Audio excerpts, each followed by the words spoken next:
সবাইকে আমন্ত্রণ জানিয়ে শুরু করছি নেক্সাস লেডিস ক্লাবের আড্ডা দেওয়ার জন্য আমি নাদিয়া হক আছি একদম 1.5 ঘন্টা জুড়ে। আর আপনারা তো জানেন প্রতিবার যখন ঠিক 6টায় আমাদের আড্ডা শুরু হয় তখন দেখা যায় ডিফারেন্ট এক একটা টপিক থাকে। আজকের টপিকটা জানিয়ে দিচ্ছি, তারপর জানাচ্ছি আমাদের সাথে কোন 3জন চমৎকার বন্ধু আজ স্টুডিওতে এসেছেন। আজকের টপিক হলো আমাদের জন্য উদাহরণ। অ্যাকচুয়ালি বলতে হয় আমরা যাদেরকে দেখে ইন্সপায়ার্ড হই, যারা আমাদের ইন্সপিরেশন বা আমরাও অনেক সময় অনেকের ইন্সপিরেশন হতে পারি, এইসব টপিক নিয়ে এই কথাগুলো নিয়ে আজকে আমরা অনেক আড্ডা দেব। এবং আমি জানি শিওর আপনাদেরও অনেক কথা আছে বলবার মতো। আপনারা জুমে চলে আসবেন, জুম আইডি এবং পাসওয়ার্ড দেওয়া আছে স্ক্রিনে। আর যখন জুমে আসবেন তখন অবশ্যই মোবাইলটা এভাবে ধরবেন, এভাবে ধরে কোনো একটা স্টেবল জায়গায় রাখবেন। আর অনেক সময় দেখা যায় আপনারা আনমিউট করতে অনেকটুকু টাইম নিয়ে ফেলেন, সেই সময় আসলে আমাদের সময়টা নষ্ট হয়ে যায়, যে টাইমটা অনেক বেশি চলে যায়। সো সময় নেবেন না, আনমিউট যখন করতে বলবো চট করে আনমিউট করে ফেলবেন। সো পরিচয় করিয়ে দিচ্ছি কারা আছেন আমাদের সাথে। আমাদের সাথে আছেন জুয়েনা শবনম, সহযোগী অধ্যাপক পদার্থ বিজ্ঞান, প্রশিক্ষণ সম্পাদক স্বপ্নদল। এবং তার পাশেই আছেন ইফাত খান প্রভা, সহপরিচালক দ্য গ্রিন লাউঞ্জ। একেবারে শেষের দিকে আছেন Roksana Parvin Lisa, news producer Deepto TV. কেমন আছেন আপনারা? খুব ভালো আছেন। আচ্ছা, আপু তো প্রথমবার আমার সাথে বসেছেন, ওনাদের সাথে অলরেডি আমার আড্ডা হয়ে গেছে। সো প্রথমে আপু আপনার কাছে যাই, কেমন লাগছে আজকে এসে? অসম্ভব ভালো লাগছে। লেডিস ক্লাব আমাদের সবার, বিশেষ করে আমার নারীদের, আমাদের সবার অনেক পছন্দের একটি প্রোগ্রাম, প্রিয় প্রোগ্রাম। আমার আরও একবার আসার সুযোগ হয়েছে। আচ্ছা, তো আজকে আসতে পেরে খুব ভালো লাগছে। বাহ, আপনাদের কেমন লাগছে বলেন? এই যে আমার সাথে বসেছেন সেকেন্ড টাইম, রাইট? হ্যাঁ, আমি আসলে আপনার সাথেই সেকেন্ড টাইম। হ্যাঁ, খুব ভালো লাগছে। লেডিস ক্লাব তো আসলে মেয়েদের কথা বলে, নারীদের কথা বলে সব সময়। এই কারণে আসলে এটা আমাদের একটা প্রাণের অনুষ্ঠান বলা যায় সব মেয়েদের। বাহ, খুব ভালো লাগছে। খুবই ভালো লাগছে আপু, অনেক ধন্যবাদ আমাকে আবার আমন্ত্রণ জানানোর জন্য। এবং আমি শিওর আজকের আড্ডাটা অনেক বেশি জমে যাবে, কারণ আমরা আসলে আমাদের ইন্সপিরেশন নিয়ে অনেক কিছু বলতে চাই, তাই না? আমার খুব ভালো লাগে, আমাকে যারা ইন্সপায়ার্ড করে তাদের কথা বলতে খুব ভালো লাগে। সো আজকে আমরা তো অবশ্যই এই টপিক নিয়ে আড্ডা দিব। তার আগে জুয়েনা আপু আপনার কাছে যাই। অনেকগুলো কাজ করছেন, হ্যাঁ, অনেক দায়িত্ব আপনার কাঁধে। একদিকে হচ্ছে আপনার থিয়েটার, আরেকদিকে হচ্ছে আপনার যাদেরকে পড়াচ্ছেন তাদেরও অনেক দায়িত্ব, তাই না? সো আমি একটু শুনতে চাই কিভাবে আপনি দুটো মেনটেন করেন, কারণ থিয়েটারে যখন কোনো প্রোডাকশন চলে, হ্যাঁ, ওই সময় অনেকটুকু সময় দিতে হয়, তাই না? সো আমি একটু আপনার কাজের ধারাটা নিয়ে একটু শুনতে চাই। আচ্ছা, আমি আসলে একজন শিক্ষক। আমি ফিজিক্সের সহযোগী অধ্যাপক সরকারি তিতুমির কলেজে। এবং এই তিতুমির কলেজে আমি আরেকটা দায়িত্ব পালন করি, সেটা হচ্ছে তিতুমির নাট্যদল নামে একটা সংগঠন আছে তিতুমির কলেজে, সেটার মডারেটর হিসেবেও আমি কাজ করি। এর বাইরে তো আমার প্রাণের সংগঠন স্বপ্নদলের প্রতিষ্ঠাকালীন সদস্য আমি একজন, আর এখন আছি প্রশিক্ষণ সম্পাদক হিসেবে স্বপ্নদলের। এবং আমার প্রফেশন হচ্ছে টিচিং, ছাত্রদের পড়ানো। এর বাইরে আমি থিয়েটারের সাথে জড়িত, স্বপ্নদল, এবং অনেকগুলো নাটকের সাথে আসলে আমি জড়িত। শো হচ্ছে আমাদের, গত শো গেল 27শে জুনে আমি শো করলাম, সেটা হচ্ছে হেলেন কেলার, মহিষী নারী হেলেন কেলারের জন্মদিন ছিল ওই দিন। এক্স্যাক্টলি। এবং আপনি তো মানে হেলেন কেলার তো প্রথম থেকেই করছি। হ্যাঁ, কতগুলো শো করা হয়েছে? আমরা 54তম শো করলাম। 54তম শো করলাম। সো আমি একটু আসলে জানতে চাই, এই যে হেলেন কেলার, হ্যাঁ, যখন থেকে আপনি ক্রাফট করছেন ওই ক্যারেক্টারটা, ঠিক আছে, আপনার মাঝে মধ্যে এই যে 54তম শো করে ফেলেছেন, হ্যাঁ, আপনার মনে হয় না মাঝে মধ্যে, না আমি আসলে ওই জায়গায় আছি, আমি হেলেন কেলার, যেমন তিনি শুনতে পেতেন না, অন্ধ ছিলেন, সব কিছু মিলিয়ে, মানে কি বলবো, আমেরিকান অথর উনি। সো এই যে সব কিছু মিলিয়ে নিজেকে ওই জায়গায় কি ফিল করতে পারেন? একেবারে, মানে আমি বলবো যে আসলে যখন হেলেন কেলার, আমরা 2016-তে এটা নির্মাণ হয়েছে, 2016 ডিসেম্বরে 9 তারিখে আমাদের ফার্স্ট শো হলো। সেই সময় তার আগে আসলে 1.5 বছরের জার্নি আছে এর পেছনে। হ্যাঁ, স্ক্রিপ্ট রাইটিং থেকে শুরু করে অপূর্ব কুমার কুণ্ডু এটা লিখেছেন, জাহিদ রিপনের পরিচালনা। আর আমি একক অভিনয় করি এটাতে। এবং আসলে একক এই থিয়েটারটা আমার মধ্যে ধারণ করতে যে আমাকে বিশ্বের অনেক কিছু দেখতে হয়েছে, পড়তে হয়েছে হেলেন কেলার সম্পর্কে, এবং যারা অন্ধ বধির তাদের সম্পর্কে জানতে হয়েছে, কিভাবে তারা অনুভূতিটা প্রকাশ করে, কিভাবে হাঁটে, কিভাবে কথা বলে, সব কিছু আসলে আমাকে ধারণ করতে হয়েছে। এবং এই ধারণ করার জার্নিটা তো আসলে 1.5 বছরের ছিল। আমি মঞ্চে যে 1 ঘন্টা অভিনয় করি ঠিকই, কিন্তু আমার পেছনে কিন্তু 1.5 বছর আছে একেবারে। এবং এটা থাকতে থাকতে আপনি বলছিলেন যে আমি কখনো হেলেন কেলার হয়ে উঠি কিনা। আসলে আমি প্রথম যেদিন অভিনয় করলাম সেদিন হয়তো আমার মনে হয় যে ওইভাবে আমি হেলেন কেলার হয়ে উঠতে পারিনি। আমি অভিনয় করেছি আস্তে আস্তে। আমি যখন 54তম শো করলাম 27শে জুনে হেলেন কেলারের 144তম জন্মদিনে, সেদিন আসলে আমার কাছে মনে হয়েছে আমি অভিনয় করতে করতে কখন যে আমি নিজে হেলেন কেলার হয়ে গেছি আমি আসলে বুঝিনি। আমি একটা ঘোরের মধ্যে চলে গিয়েছিলাম, এবং সবাই আমাকে অভিনয় শেষে বলেছে এইভাবেই যে আমি আসলে একটা ঘোরের মধ্যে সেই দিন চলে গিয়েছিলাম, যে আমি হেলেন কেলার, তার দুঃখ, তার সুখ, তার বঞ্চনা যেগুলো ছিল, আমার মনে হয়েছে এটা আমার বঞ্চনা। আসলে এই আজকের যেমন টপিকসটা কি আমাদের, যে আমরা কার ইন্সপিরেশন কিংবা কে উদাহরণ, আমার কাছে হেলেন কেলার শুরু থেকে, এখন আমি অভিনয় করছি বলে না, আসলে ছোটকাল থেকে যখন আমি 9-এ পড়তাম ক্লাস, তখন আমি হেলেন কেলারের জীবনী সম্পর্কে জানতে পারলাম। মানে ওই সময় তো আমরা আসলে পড়েছি, হ্যাঁ পড়েছি যে অন্ধ বধির এবং মুখ একজন নারী, সে কিভাবে আসলে আমাদের সামনে একজন হেলেন কেলার একটা মহিষী নারী হয়ে উঠলেন। তখন থেকে আমার একটা কিউরিওসিটি ছিল যে ওনার সম্পর্কে জানতে হবে, কিন্তু তখন আসলে কল্পনা করিনি যে আমি একদিন তার অভিনয়টা আমিই করব, হেলেন কেলার আমি একদিন হয়ে উঠতে পারবো। এটা আমার কাছে বিশাল একটা ভাগ্য মনে হয়, যে আসলে আমি মানে সেই যে ক্লাস 9-এ একটা স্বপ্ন দেখেছিলাম যে অন্ধ বধির একজন নারী কিভাবে এত দূরে চলে আসলেন, সেটা আসলে আমার মনের মধ্যে মনে হয় ওই ইচ্ছাটা ছিল কোথাও। তাহলে প্রকৃতি আমাকে এই সুযোগটা কিভাবে করে দিলাম, আমি এখন ভাবি জার্নির কিছুটা ঝলক আপনি নিজের মধ্যে আমি এখন বলতে পারছি। আমার স্টুডেন্টদেরকে আমি বলি যে দেখো, হেলেন কেলার একজন অন্ধ বধির একজন মুখ নারী হয়ে যদি এত কিছু করতে পারে, আমাদের তো সবকিছু আছে, তোমাদের সবকিছু আছে, তোমরা কেন পারবে না? এবং হেলেন কেলার যে এই যে মহিষী হয়েছে, ওনার পেছনে কিন্তু একজন শিক্ষকের ভূমিকা ছিলেন, অ্যান সুলিভান, এবং এই শিক্ষকের হাত ধরেই উনি হচ্ছে এত দূরে চলে এসেছেন যে হেলেন কেলার হয়ে উঠেছে। এই যে দেখেন, মানে আমাদের আসলে সবার লাইফে, তখন বলছিলাম না মেকআপ রুমে, যে স্টেপ বাই স্টেপ সবার লাইফে কিন্তু ইন্সপিরেশন থাকে, এক এক সময় এক একজন হতেই পারে, থাকে, তাই না? চমৎকার। এর পাশাপাশি কি আবার কিছু করা হচ্ছে? মানে আপনার পছন্দের কাজ কি? নাচ, গান, লেখা লেখি কি আছে? আমার পছন্দের কাজ আসলে থিয়েটার করা, অভিনয় করা, এবং হচ্ছে আমি আমাদের লাস্ট প্রযোজনা স্বপ্নদলের ম্যাকবেথের কাহিনী আপনারা জানেন, শেক্সপিয়ারের, উইলিয়াম শেক্সপিয়ারের মূল রচনা, কিন্তু এটা পড়তে হয়েছে, সেটা কাহিনী পুনর্বিন্যাস করেছি আমি। এবং এটা কাহিনী পুনর্বিন্যাস কেন করতে হলো, কারণ এটা আমরা সম্পূর্ণ মূকাভিনয়ের মাধ্যমে করেছি, মূকনাট্য, এবং 1 ঘন্টা ডিউরেশন, আমার কোনো কথা নেই নাটকের মধ্যে। সেটার কাহিনী পুনর্বিন্যাস কতটুকু যাবে আমাদের ম্যাকবেথের মধ্যে, কতটুকু থাকবে, কিভাবে দৃশ্যায়নটা হবে, সেই কাহিনী পুনর্বিন্যাসটা কিন্তু আমি করেছি। এটা কিন্তু খুব টাফ একটা ব্যাপার, কারণ আপনার ডিউরেশন যদি 1 ঘন্টা হয়, এত বড় একটা জিনিসকে 1 ঘন্টায় নিয়ে আসতে হবে, 1 ঘন্টায় নিয়ে এবং কথা ছাড়া আনতে হবে আমাকে অভিনয়। পুরো কাহিনীটাকে বোঝাতে হবে, যে ম্যাকবেথের যে কাহিনী সেটা আমাকে বোঝাতে হবে, সব কোনো কথা নাই। তাহলে জার্নিটা, এটাও নির্দেশক ছিলেন জাহিদ রিপন, উনি খুব সুন্দর করে আমাদেরকে, অবশ্যই আমাদের 24 জুলাই এটা শো আছে এক্সপেরিমেন্টাল থিয়েটার হলে, আপনাদের সবাইকে আমন্ত্রণ রইল আমাদের শোটা দেখার জন্য। আপু, আপনার কাছে আসি, এই যে গ্রিন লাউঞ্জ, মানে জায়গাটা অনেক বেশি সুন্দর, আমার এখনো যাওয়া হয়নি, যদিও আমি অনেক ছবি দেখেছি। বিজনেসে আসার ব্যাপারটা মানে একদম শুরু থেকে ছিল, যখন আপনি বুঝতে পারছেন সবকিছু, যে জবে যাব না বিজনেসে যাব, এরকম থাকে না আমাদের কাছে তো চয়েস থাকে। তো একটু শুনতে চাই আপনার শুরুটা কিভাবে? গ্রিন লাউঞ্জ আসলে আমাদের ফ্যামিলি বিজনেস। সো আমরা প্রথমে শুরু করেছিলাম বাংলা মোটরের যেই ব্রাঞ্চটা, সেটার থেকে।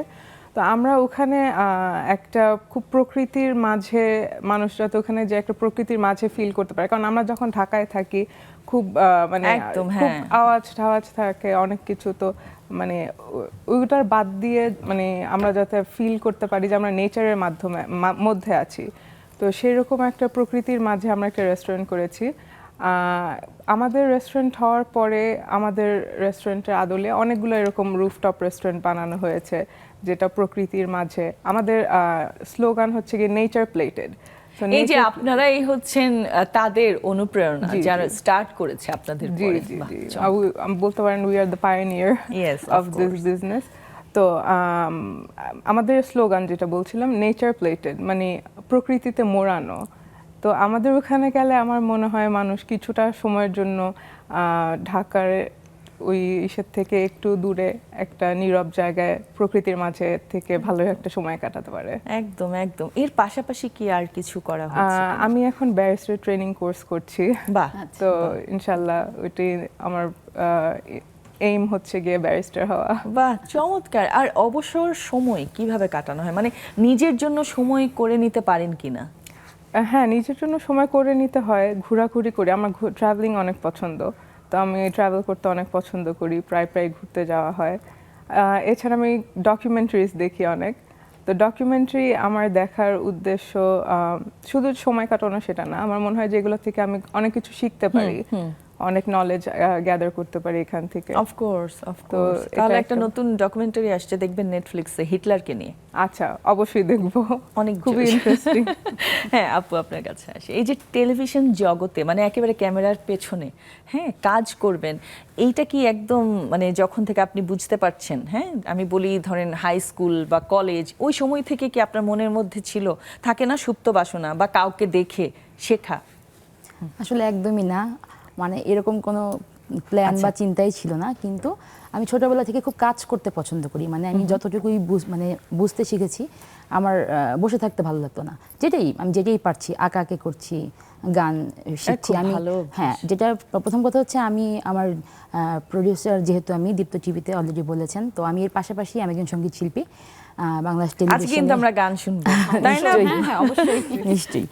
তো যেহেতু গান করছি পাশাপাশি, কাজের পাশাপাশি, ক্যামেরার সামনে আমি গান করব এরকম থিঙ্ক তো অবশ্যই ছিল, যে একজন বড় আর্টিস্ট। হ্যাঁ হ্যাঁ, অফ কোর্স, যেহেতু আপনি গান শিখছেন। এক্স্যাক্টলি, হ্যাঁ, ছোটবেলা থেকে এই স্বপ্নটা ছিল, বাট আমি ক্যামেরার পেছনে থেকে ডিরেকশন দিব এটা আসলে কোনোদিন চিন্তা করিনি। এটা খুবই বলতে পারেন এখন ভালো লাগে, অনেক বেশি ভালো লাগে। এখন অনেক প্ল্যান হচ্ছে আস্তে আস্তে, যে আচ্ছা সামনে কি করা যায়, ভালো কিছু করা যায় কিনা। নিউজে কাজ করছি আমি এখন, নিউজ নিয়ে কোনো মানে ক্রিয়েটিভ কিছুকে অ্যাড করা যায় কিনা নিউজে, এটা নিয়ে একটু প্ল্যান আছে। মানে এগুলো আস্তে আস্তে আসলে আসছে, কিন্তু একদমই শুরু থেকে এরকম চিন্তা ছিল না ক্যামেরার সামনেই থাকবো। এখন দুটোই হচ্ছে পাশাপাশি। বাহ, চমৎকার। একটা কি ছোট্ট করে গান শুনে ফেলবো নাকি? নিশ্চয়ই নিশ্চয়ই, প্লিজ। আচ্ছা, এবার ঈদে আমার একটা গ্যালারিতে একটি মৌলিক গান রিলিজ হয়েছে। আচ্ছা। ওটার কথা লিখেছেন মাহমুদ শাওন এবং সুর করেছেন পলাশ লোহ। ওটা আমি একটু করছি। তুমি কেমন কারিগর, জানলা না বন্ধু মনেরই খবর, কত ব্যথা গহীন বুকে দিয়াছি কবর, জানলা না বন্ধু মনেরই খবর। তুমি কেমন কারিগর, জানলা না বন্ধু মনেরই খবর, কত ব্যথা গহীন বুকে দিয়াছি কবর, জানলা না বন্ধু মনেরই খবর। বাহ, খুবই সুন্দর গান। Thank মানে you. এটা এখনো শোনা হয় নাই, ভালো লাগছে হ্যাঁ, শুনে, হ্যাঁ, তাই না? ভালো আমরা লাগলো। Thank you, আরো গান thank you, শুনবো, আরো নিশ্চয়ই। আড্ডা দিব। একটা বিরতির সময় হয়ে গেছে, নিয়ে নিচ্ছি ছোট্ট একটি বিরতি। কোথাও যাবেন না, আমাদের সাথেই থাকুন।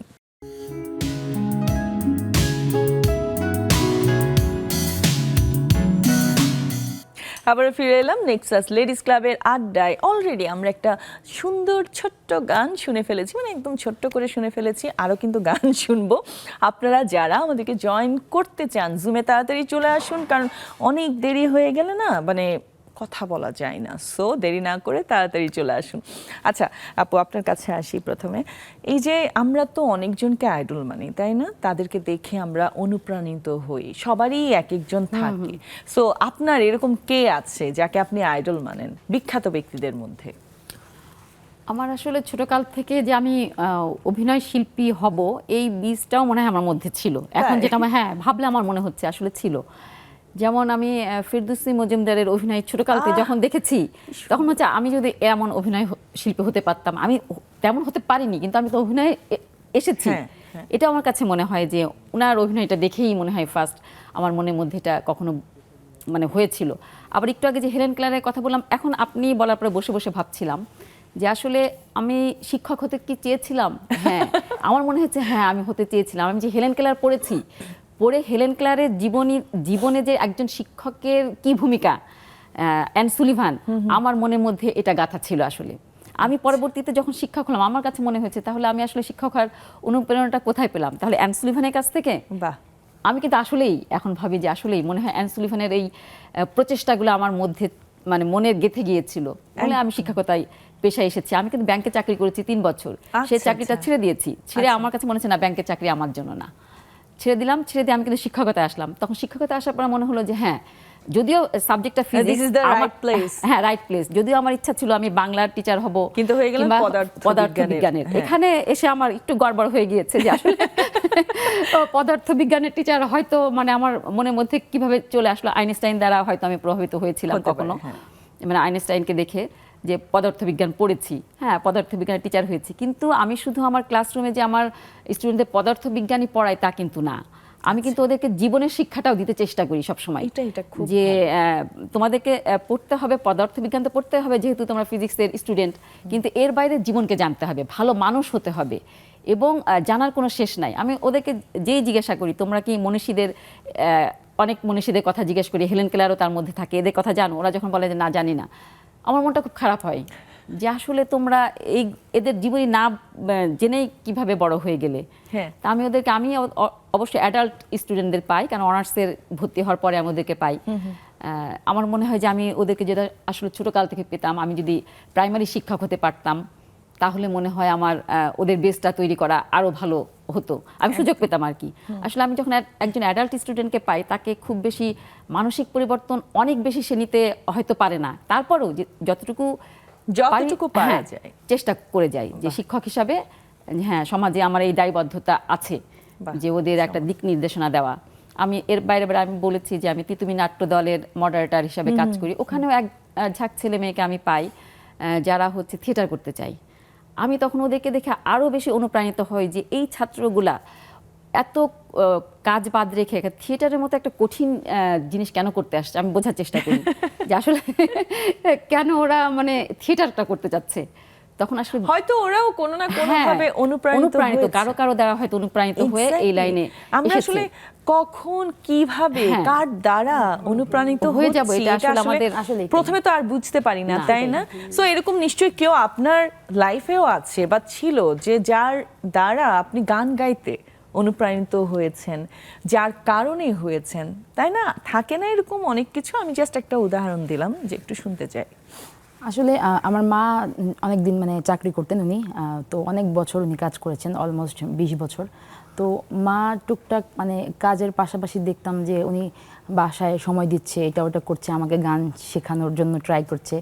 আর মার ওই কাজ দেখে আমার কাজের প্রতি একটা আগ্রহ আসলো যে আচ্ছা মাও তো কাজ করছে, আমিও কাজ করবো। আর গানের ব্যাপারটা আমি যে দুইটা সেক্টর বলছি একসাথে, আর গানের বিষয়টা হচ্ছে যেহেতু আমি গানের মানুষ, সেই দিক থেকে বাংলাদেশের যারা গানের লিজেন্ডরা আছেন, শ্রদ্ধেয় রুনায়লা ম্যাম, তারপরে শাহনাজ রহমতুল্লাহ, যারা যারা আছেন ওনাদেরকে দেখি, মানে এখনও তো আমরা শুনছি গানগুলো, তো আমরা মানে সারাক্ষণ শুনে যাচ্ছি, এবং মানে ওনারাই আমাদের মানে আমার মনে হয় কি যাচ্ছে ওনারা এত সুন্দর করে গাইছে, কিভাবে গাইছে এত সুন্দর, মানে একটু কি গাইতে পারবো কখনো সুন্দর করে একটু মানে সবার মধ্যে, মানে এত ওনাদের দেখে সবসময় মনে হয় কি যাচ্ছে এত সুন্দর করে যদি গাইতে পারতাম, এত বড় মঞ্চে এত মানুষের সামনে যদি গাইতে পারতাম। ইন্সপিরেশনটা আসলে ওনারাই, ওখান থেকে মূলত ইন্সপায়ার্ড হওয়া, আলাদা করে আসলে কারো নাম বলবো না, মূলত গানের যারা রয়েছেন আমাদের এখানে বড় বড় যারা শ্রদ্ধেয় শিল্পীরা আছেন সবাই আসলে আমার অনুপ্রেরণা।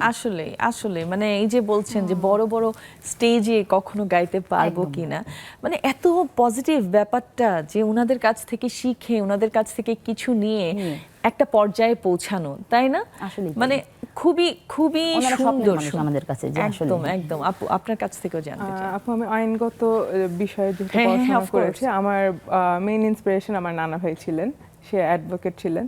তো সেখান থেকে আমি যেটা দেখেছি তারা মানুষের জন্য অনেক কল্যাণের কাজ করেছেন, মানুষের কল্যাণের জন্য হোক, এখন যেরকম মানুষ বাধেয় পশু পাখি এবং প্রকৃতির কল্যাণের জন্য মানুষ কাজ করছে, তো তাদেরকে দেখে আমি অনেক ইন্সপায়ার্ড হই। আমার মনে হয় যে আমি যদি পশু পাখি প্রকৃতি নিয়ে তাদের কল্যাণের জন্য কিছু করতে পারি, আমার মনে হয় আমি সার্থক হবে।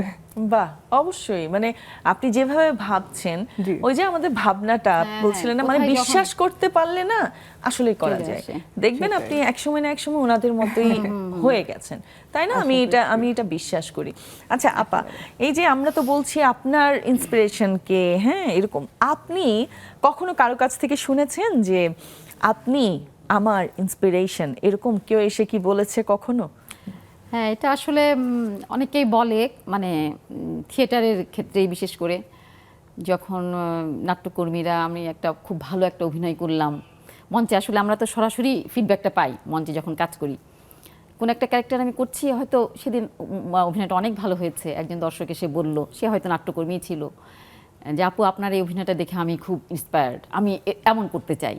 হেলেন কেলার দেখে বলেন, আমাদের ৩০ শতাব্দীতে আমি একটা মিসেস ইথারলি নামে একটা ক্যারেক্টার আছে, সেই ক্যারেক্টারটা করি।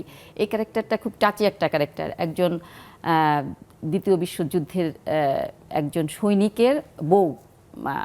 আমি যখন জাপানের হিরোশিমা নাগাসাকির উপরে যে বোমাটা ফেলেছে, সেই যে বোমা ফেললো তার বউ এর চরিত্র একটা করি আমি, মিসেস ইথারলি, খুব টাচি ক্যারেক্টার।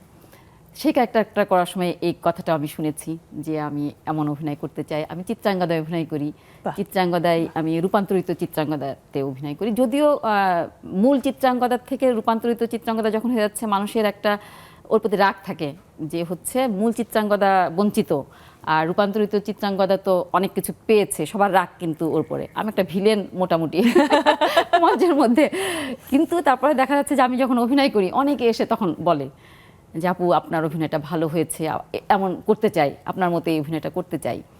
এটা আসলে অনেক বড় পাওয়া আমি মনে করি। আসলে যে, একদম হ্যাঁ, আবার অনেকে এমনও বলে যে আপনি এই যে অভিনয় করছেন, শিক্ষকতা করছেন, আবার আপনি একজন মা, আপনি বাসায় একজন স্ত্রী, এতগুলা চরিত্র কিভাবে করেন, এটাও জিজ্ঞাসা করে। এটা আমার কাছে লাগে যে আসলে এতগুলো চরিত্রই তো আসলে প্রত্যেকটাই তো আমার একটা ক্যারেক্টার। কিন্তু একদম সত্যি কথা, মানে আমরা আসলে বিভিন্ন কাজ করি এখন, মানে আমরা সবাই কিন্তু মাল্টিটাস্কার, তাই না? এত মাল্টিটাস্ক করি আমরা, এক এক সময় এক এক কাজ করতে হচ্ছে, তাই না? দেখবেন একটু চিন্তা করে, যেমন আপা যে বলছিল না, আমি বলার পরে আসলে এখানে বসে বসে উনি ভাবছিলেন, হ্যাঁ আসলে মনে এরকম ছিল। তো একটু ভাবলেই বুঝতে পারবেন প্রত্যেকটা ক্ষেত্রে কেউ না কেউ অনুপ্রেরণা যোগাচ্ছে, তাই না? হয়তো খেয়াল করেননি, কিন্তু একবার ভাবতে বসেন, দেখবেন বুঝে গেছেন। যেমন আমি বলি, আমাদের যে হেল্পিং হ্যান্ড, হ্যাঁ, তাদের কাছ থেকেও কিন্তু আমরা অনেক কিছু শিখি। তারাও কিন্তু অনেক ক্ষেত্রে উদাহরণস্বরূপ আমাদের কাছে আসে, তাই না? সো এরকম কোনো সিচুয়েশনে কখনো পড়েছেন যে হয়তো সে আন্ডার প্রিভিলেজ, হ্যাঁ, কিন্তু তার কাছ থেকেও আপনি কিছু শিখছেন, এরকম কোনো গল্প কি আপনার লাইফে আছে? এরকম থাকে না যে আসলে আছে, মানে শেখার তো আসলে যে কোনো মানুষের কাছ থেকে কিন্তু আমরা নিতে পারি, শিখতে পারি আসলে, তাই না? যে ওরা তো যেমন ধরেন বাসায় কাজ করছে, একবার একটা ঘটনা হয়েছে যে আমার বাসার যে মানে হেল্পিং হ্যান্ড কাজ করছে, তো মানে সে একটু আসতে লেট করছে, তো আচ্ছা, তো মানে এত সে বিনয়ী, আসার পরে আমার আর মনে হলো না যে কিছু বলবো যে কেন লেট হলো আসতে। পরে মনে হলো যে আসলে শেখার অনেক কিছু আছে, যে এসেই সে বলছে যে আমার দেরি হয়ে গিয়েছে বা এরকম কিছু একটা, মানে এই যেটা বিনয়, এটা কিন্তু আমার তার কাছ থেকে শেখার আছে আসলে। এটা আমরা কতটা করতে পারি বা আমরা করছি কি? একদম একদম। আপুর কাছ থেকে এটা জিজ্ঞেস করি যে ছোটবেলায় অনেক সময় এরকম হতো না যে আমাদের প্যারেন্টস, হ্যাঁ, কাজিন বা পাশের বাড়ির কারো উদাহরণ দিত, হ্যাঁ, যে একটু যদি দুষ্টমি করতাম বা একটু যদি রেজাল্ট এদিক সেদিক হতো, হ্যাঁ, আমার রেজাল্ট একটু খারাপ হয়েছে, ওই একই বয়সী আরেকজনের রেজাল্ট ভালো হয়েছে, বাপ মা বলতো না যে যা ওর কাছ থেকে শিখে আয়, হ্যাঁ, যা ওর পা ধোয়া পানি সবার লাইফে আছে, মানে ওটাও কিন্তু এক ধরনের, আসলে ওনারা এইভাবে হয়তো বলতেন, কিন্তু এইটা বোঝানোর জন্য বলতেন হয়তো যে হ্যাঁ ওর কাছ থেকে কিছু অনুপ্রেরণা নিয়ে আসো। এরকম কখনো হয়েছে ছোটবেলায়? তো এটা অনেক হয়েছে অনেকের কাছ থেকে। যেমন পরীক্ষায় খারাপ করলে তখন বলতো যে এর কাছ থেকে দেখে শিখো। তারপর অনেক সময় অনেক আচরণ, যেমন মানুষের বিহেভিয়ার, এটাও একটা শিক্ষার বিষয় আছে, যে মানুষের বিহেভিয়ার কেমন হয়। একজনের প্রতি ধরুন গরিব ধনীর এই ভেদাভেদটা ইসে করে, কিছু মানুষ আছে না যে এটার মানে ঊর্ধ্বে, যে তারা গরিব ধনীর ঊর্ধ্বে যে মানুষের সাথে মিশতে পারছে, কথা বলতে পারছে। তো এদেরকে দেখে আমার মনে হয়েছে যে অবশ্যই এটা তাদের কাছ থেকে শেখার আছে। হ্যাঁ হ্যাঁ, এই এই ব্যাপারটা কিন্তু অনেক ইম্পর্টেন্ট। মানে আমরা আসলে প্রথম শিক্ষা তো পাই আসলে ঘর থেকে, ঘর থেকেই, তাই না একেবারে, আপা? একেবারে। একদম ঘর থেকে প্রথম শিক্ষাটা পাই, অবশ্যই, অবশ্যই। ওটাই হচ্ছে আজীবনের থেকে শিক্ষা যায়, একদম। হ্যাঁ। মানে আপনি এই শিক্ষা কখনো কখনোই ভুলবেন না, ভোলা যাবে না। যা আপনি পাচ্ছেন পাচ্ছি। ওটা হয়তো আপনার অনেক বয়স হয়ে যাবে হ্যাঁ, কিন্তু হ্যাঁ, ওইটা থাকবে, থেকে যায়। ওই শিক্ষা থেকে যায়। সো আমি একটু আপা আপনার কাছ থেকে জানতে চাই যে মা বাবা হ্যাঁ বাচ্চাদেরকে যা শেখায় ওই সময় আমরা তো ওটা ক্যারি করি, তাই না? অবশ্যই, হ্যাঁ। আমরা দেখা যাচ্ছে অনেক সময় ঠিকঠাক পাচ্ছি শিক্ষা, আবার অনেক সময় অনেক প্যারেন্টস আছে বাচ্চার সামনে কিন্তু হয়তো হেল্পিং হ্যান্ডকে কিছু বলে হ্যাঁ, ফেলবে, হ্যাঁ, এটা খুব মারাত্মক। ঠিক আছে? এইটা আপনার ভাবনাটা কেমন আমি একটু জানতে চাচ্ছি এই আসলে ব্যাপারে। অনেক সময় কেন আমরা বলবো যে ঘরে ঘরে এখন মানে এটা একটা সমস্যাই, কিন্তু যে আমরা বাচ্চার সামনে আমরা বুঝতে পারছি না বাচ্চার মনোজগৎকে আমরা কতখানি বাচ্চা আঘাত করে অবস্থায় কিন্তু ফেলছি। সবাই খুব শার্প হয়। হ্যাঁ হ্যাঁ, ও খুবই কিন্তু sharp। বুঝে ফেলছে আমি আমার হেল্পিং হ্যান্ডের সাথে কি ব্যবহার করছি, ও কিন্তু আমার মানসিকতা বুঝে ফেলছে মুহূর্তের মধ্যে। বাচ্চারা এত বেশি ট্যালেন্ট, সে কারণে আসলে আমি যখন আমার একই খাবার দিচ্ছি আমার বাচ্চাকে, খুব আদর করে খাওয়াচ্ছি, হয়তো তারই বয়সে একটা হেল্পিং হ্যান্ড আমার আছে, ওকে আমি খাবারটা দিচ্ছি না, ওই খাবারটা বাচ্চা কিন্তু ঠিকই বুঝছে। ও সেই সময় হয়তো সেই বলার মতো পজিশনে নাই, কিন্তু বড় কিন্তু হলে সে কিন্তু- আস্তে আস্তে হ্যাঁ, এই কাজটাই সে সেই করবে। সে করবে এবং তার মধ্যে Exactly. কিন্তু এটা নিয়ে নিবে সে।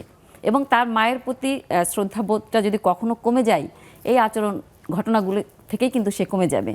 একদম এটাই সে কারণে দায়ী আমাদের থাকবে। আসলে আমরা যারা মা হয়েছি এটা আমাদের খুব সচেতন থাকা দরকার, বুঝে শুনে হ্যাঁ, চলা বুঝে শুনে উচিত, চলা তাই দরকার না? যে আসলে বাচ্চার সামনে আমি কি আচরণটা করছি। একদম একদম আমরা আরো সেই আড্ডা দিব, আর একটা হ্যাঁ। বিরতির সময় হয়ে গেছে, নিয়ে নিচ্ছি ছোট্ট একটি বিরতি, যাচ্ছি আর এক্ষুনি ফিরছি, সাথেই থাকুন।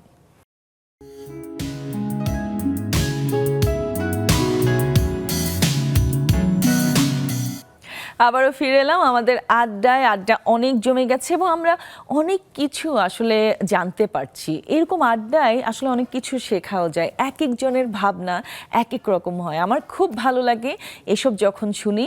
সো আপনাদের কথা বলার জন্য এই যে আমাদের জুমে যেমন বন্ধুরা জয়েন করে ফেলেছেন, সেইভাবে আপনারাও জয়েন করে ফেলতে পারেন। জুম আইডি এবং পাসওয়ার্ড দেওয়া আছে স্ক্রিনে। সবাই জয়েন করে ফেলেছে, আরো অনেকেই হয়তো আসবে। কেমন আছেন আপনারা?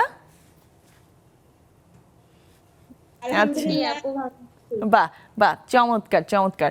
আমি একটু আগে আজকে জুমে সাজিয়া আপুর কাছে যাই, কালকে নেটওয়ার্কের কারণে হয়তো কথা বলতে পারেননি। সাজিয়া আপু, নার্গিস আপু আপনি মিউট করে রাখেন। হ্যাঁ হ্যাঁ, সাজিয়া আপু কেমন আছেন বলেন। জি আপু, ভালো আছি। শুভ সন্ধ্যা। শুভ সন্ধ্যা। আপনাকে কনগ্রাচুলেশনস জানাই। আগে একটা প্রতিযোগিতায় আপনি উইনার হয়েছেন, আমার খুব ভালো লেগেছে ছবি দেখে। সো কেমন লেগেছে যখন আপনি প্রাইজটা পাচ্ছেন? হ্যাঁ, আর কার ইন্সপিরেশন বেশি ছিল আপনার লাইফে এই যে এই জায়গায় আসার? ধন্যবাদ আপু। এটা আসলে আমার জন্য অনেক বড় পাওয়া ছিল। আর আমি যেহেতু এটা চিটং হয়েছে, ঢাকা থেকে আসা যাওয়া, আমি দুবার গিয়েছি। একবার সেকেন্ড রাউন্ডে গিয়েছি, তারপরে এসেছি 4 দিন পর আবার ফাইনালের জন্য ঢাকা থেকে নোয়াখালী, নোয়াখালী থেকে আম্মাকে নিয়ে আবার চিটং। এটা আসলে আমার পরিবার তো অবশ্যই হাজবেন্ড আর আমার আম্মা অনেক উৎসাহ দেয় সব কাজে। মানে এখন একদম স্কুল থেকে যে যে কোনো কাজ করব উনি প্রচুর উৎসাহ দেয়। ওনার উৎসাহের কারণে হয়তোবা আমারও খুব আগ্রহ ছিল। আর বাহ। আমার আসলে রান্নাটা আমার মায়ের হাত থেকেই শেখা। বাহ বাহ, আর এটা চমৎকার। আসলে আমি জানি না আপু, এটা আমার মনে হয় আমি যখন উইনার হয়েছে আমি খুব কান্না করেছি। আমার আম্মা বলে তুই এত কান্না করিস কেন? ওটা কি খুশির কান্না ছিল কিনা জানি না, আমি অনেক কান্না করছি কারণ আমি হ্যাঁ কখনো অবশ্যই উইনার এটা হই নাই। খুশির এটা কান্নাই ছিল। মানুষ যখন খুব খুশি হয় তখনও কাঁদে, খুব দুঃখ পেলেও কাঁদে। বাহ। এটা থেকে গিয়ে প্রোগ্রামটা করা আমার জন্য একটা চ্যালেঞ্জে ছিল। তারপরে আমি আমার বেস্টটা দেওয়ার চেষ্টা করেছি। আলহামদুলিল্লাহ সফলও হয়েছি। এটা এটা নিয়ে আমি কাজ করব। আমার বাহ। অনেক কাজ করার, এখন এখন অনেক একদম শেখার আছে ডিটারমাইন্ড আপু। আপনি। বাহ চমৎকার, থ্যাংক ইউ সাজিয়া আপু, thank you so much. Rasheda আপু, হ্যাঁ রাশেদা আপু আনমিউট করতে হবে। জি খুব জি, সুন্দর জি। লাগছে আপনাকে, খুব লাল টুকটুক লাগছে। আসসালামু আলাইকুম ওয়ালাইকুম সবাইকে সালাম। যারা আছেন সামনে, আমাদের অতিথিবৃন্দ, আপনি সবাইকে অভিনন্দন, সুপ্রভাত কানাডা থেকে। হ্যাঁ আর আজকে তো না বলে পারছি না, আপনাকে ভীষণ সুন্দর, আপনি মিষ্টি লাগছে, অসম্ভব ভালো লাগছে। থ্যাংক ইউ সো আপু। সুইট। এই যে আপনারা এত আর- ভালোবাসেন, এই জন্য মিষ্টি লাগে আপনাদের কাছে। এর জন্য গ্লো হচ্ছে আপনার red। Nice, আচ্ছা, খুব হ্যাঁ ভালো আপু, লাগছে। আপনি মানে আপনার যে কাজের ধরনটা আমরা তো জানি, সবাই এতদিনে সবাই জানি, আপনিও কিন্তু কারো না কারো কাছে অনেক বড় অনুপ্রেরণা, তাই না? কখনো কেউ আপনার কাছ থেকে দেখে কিছু করার চেষ্টা কি করেছে, বা আপনাকে কি বলেছে যে আমি আপনার মতো হতে চাই? একটু শুনি। জি, আমি প্রথমে বলে নেই যে আজকে কিন্তু আমাদের কানাডা হ্যাপি ডে, কানাডা দিবস, ইন্ডিপেন্ডেন্স ডে। হ্যাঁ, তো হ্যাঁ। সেই জন্য আমি লাল পরেছি, কারণ আমরা আজকে সারাদিন বেড়াবো। আচ্ছা। সব জায়গায় কানাডাতে উৎসব হবে, আমরা রাত্রে 11টায় ফিরবো, সেই জন্য আমি সব লাল, ড্রেস আপ, গেট আপ সব লাল। আর এই শাড়িটাও কিন্তু আমি নিজে বানিয়েছি কানাডা ফ্ল্যাগ দিয়ে, কানাডা বাহ! ডে উপলক্ষে। বাহ, এই যে পরনের শাড়িটা কত গুণ! ফ্ল্যাগ দিয়ে পুরাটা শাড়ি আমি করেছি। এবং এই শাড়িটা দেখেই অনেকে যত জায়গায় গিয়েছি, বিশেষ করে এই দেশি কালচারে যারা যারা হোয়াইট পিপল, দে আর লাইকস ভেরি মাচ। ওরা মানে খুবই উৎসাহিত যে তুমি নিজে এটা মেক করছো, এত সুন্দর আইডিয়া মাথায় আসছে। আর এই গেল এখানকার কথা।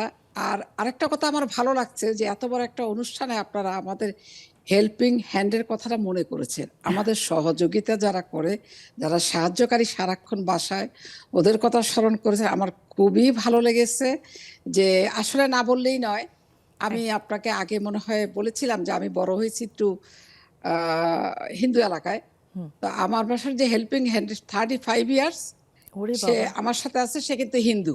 ও বাহ বাহ, চমৎকার। 35 ইয়ার্স, এমন কিছু নয় তার কাছে ঠিকই নেই, কারণ আমার বিয়ে হয়েছে খুব আর্লি এজে, 16 ইয়ার্সে বিয়ে হয়েছে। আচ্ছা, স্বামী রান্নাঘরের হাতে খড়ি, মা শাশুড়ি ওদের কাছ থেকে আমি পাইনি। আমি কাটাকুটি যা যাবতীয় সবকিছু ওনার কাছ থেকে ওর কাছ শিখেছেন। থেকেই শিখেছি বাহ, সব। আর অনুপ্রেরণা যদি বলেন, আমি বলেছিলাম সেদিনও যে আমি স্টুডেন্ট ইয়ে থেকেই, তখন থেকে খুবই মানে ড্রেসের প্রতি সচেতন ছিলাম। এবং আর রুমকি নাটকটা যে আফজালা সুবর্ণা, আচ্ছা, আমি ওদেরকে দেখিনি অবশ্য। দেখে তো আমি মানে ওই দেখেন আমি ওদের ভিতরে চলে যেতাম। বাহ। সুবর্ণা আফজালের নাটক হলে ওই সময় আমি ওদের মাঝে আমি চলে যেতাম, যে আমি ওদের ভিতরে আছি, মানে এমন একটা। বাহ। আর যেটা শেখার কথা বলছেন, আমি একটু একটু করে শর্ট করে বলতে চেষ্টা করছি, কারণ সবাই তো বলবে। সেটা হলো যে আমি যখন বাংলাদেশে ছিলাম, বাচ্চাদের নিয়ে যখন চলতাম, যে আমার হাজবেন্ড বাইরে থাকতো, কিন্তু আমি যে ভোর 5টা থেকে রাত্র 9টা পর্যন্ত একটানা একদম নামাজ কোরআন থেকে শুরু করে এবং সবকিছু একটা পর একটা করে যেতাম। তো আমার মেয়েকে আমি নাচ শিখেছি। আমার মেয়ে কিন্তু গোল্ড মেডেল হোল্ডার এবং স্কলারশিপ নিয়ে জাপানও গিয়েছে। আচ্ছা, তো ওখানে আমাকে সবাই জিজ্ঞেস করতো আমার মেয়ের ড্রেস আপ গেট আপ সম্বন্ধে, বাহ। প্রত্যেকেই জিজ্ঞেস করতো। এটা হ্যাঁ, খুব এরকম আকৃষ্ট হতো যে এরকম dress হয়, up get up। এরকম হয় অনেক সময়, মানে একজনকে দেখে আরেকজন কিছু শিখলো। থ্যাংক ইউ রাশেদা আপা, থ্যাংক ইউ সো মাচ।